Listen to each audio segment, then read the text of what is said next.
seen.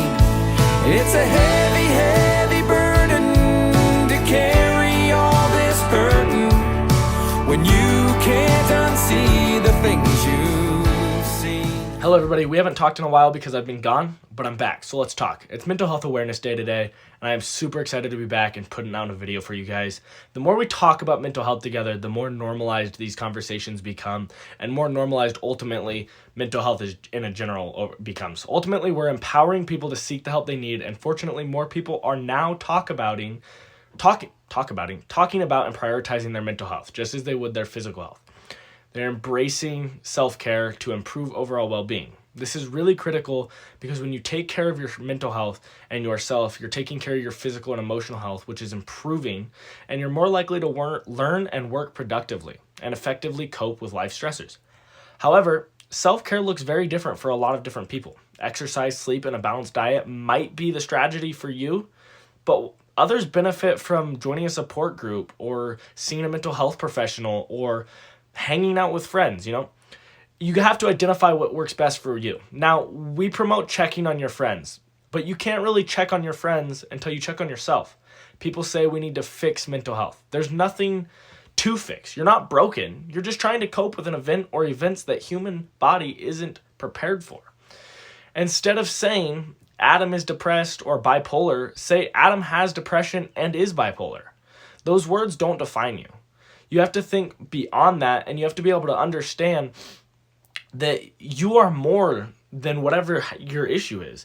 And I'm not saying that it's an issue because of your fault. It's an issue because something you experienced in your life is causing this. And so it's making you react negatively in some sort of way, causing depression or causing bipolar disorder. There's a lot of different ways to it. Now, you could go in and say that, yes, there are certain things that come inherently and through genes and generations. That is very true. But at the same time, it's still not your fault that you have that. And you can be more than that. You can define yourself beyond that. You can't allow these words to define you and you to be stuck on your mental health simply because you have these labels attached to you per se. So you have to go beyond that and you have to push through and find what works for you. Find how you can get help and find what's best for you. And I don't say get help because you're broken. I say get help because sometimes we can't do these things by ourselves. Like we say all the time on our stories and whatnot, on our all across our platforms. We say check on your friends. We say we love you. You matter. You're amazing. And when we say that, we're saying that directly from us. Myself, our social media manager, our other partners, our other photographers, we're all saying that we love you. You are amazing. We think that you're amazing. And you do matter. Whether it's to somebody else or to us, you matter. No matter what, you matter. And so I want you guys to keep in mind when you're going on throughout your days and you're working or you're going to school, doing whatever you do, scrolling through Instagram, just know you matter. And whether you're having mental health issues or you're suffering from something, just know that we are here and you do matter. Now, with that said, I do want to talk a little bit more about what we do. We are here to help people, whether it's having a conversation with us helping you find someone in your area to get help with, or just simply giving you simple ideas and simple lists, simple papers, things you can look at to get help. So if you go to our website, firstresponsephotography.com, you can go on there and you can go to our resources page. First, we'll give you a bunch of statistics. We show statistics mainly in first responders, but in mental health in general. Obviously, we're associated around first responders first. That is our big thing. So you can go on there and you can see all these statistics of things that are first responders are experiencing or things that they're suffering from. And you can actually see that there's resources on there that will get you help. I add to this and say that we are always looking for resources to add on to this. So if you have something or know something, please send it to us so that we can look into it and we can put it onto our website and get other people better help. I say this all because I just want everyone to be out there to know that there is a way to get help. Now I want to double down and say we do donate money and we do help with getting assistance in mental health.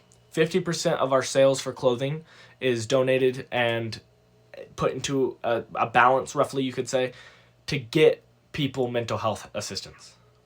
Now, we also haven't grown very large that we are able to cover like a full therapy session or anything like that. We're trying. We really are. We're trying to get that big, and we're moving very slowly. So I just want you guys to think about that if you do reach out to us and we say, really, we can't do that. Because I want to help. Absolutely, I want to help. That's the whole point of this. But at the same time, we're not to that standard where we can help everybody at every time. We will help you get resources. We will help you get in contact with somebody. But the whole cost around it and all that, I do have to add that we can't quite do everyone or a whole cost or anything like that. We have to think about it and spread it and save and do all those things. So keep that in mind. But I do say, get some help. Get checked on. Check on somebody. And as I stated earlier, don't jeopardize yourself for someone else. Figure your deals out first. Work on yourself first. Understand yourself first before you go and you understand somebody else and you try and help somebody else get better. Remember that you're not broken. You're really not. You are a human being that is suffering from an experience that the normal human body is not used to experiencing. First responders are a little different. They're normalized to it after a certain period of time, but it's still not normal to the human body. So you have to think about that. First responders suffer from this. And that's why we are so pushed to help them, is because they get desensitized, they become normalized to this, and we want to show them this isn't normal. You may not be affected by it now, but that's because you've desensitized. We want to help you understand that you are doing something beyond yourself and you're doing great, but you're also not fully comprehending everything at a point. I just want you guys to keep that in mind, and I hope you all have a great mental health day. This video is pretty much unedited, uncut, all that. Literally all I'm going to do is add our intro and our outro, and I'm done. I just wanted to publish this video out there, and today is Mental Health Awareness Day that this is being recorded on. So that's pretty cool. And as you guys can see, scenery is a little different from where we normally film. I have moved into my own apartment, and I am no longer at home. And we are making moves, and we are doing things. I'm talking to Tice, I'm talking to other people, and we are trying to grow as large as we can. That is our goal. But as I said, I hope you guys have a great Mental Health Awareness Day, and I hope you guys are doing something beyond yourself, but also for yourself today. And I hope you check on your friends. And remember, you matter, you're amazing, and we do love you. I could be saving a life or losing one. It's just the nature of the beast. But when you hear signs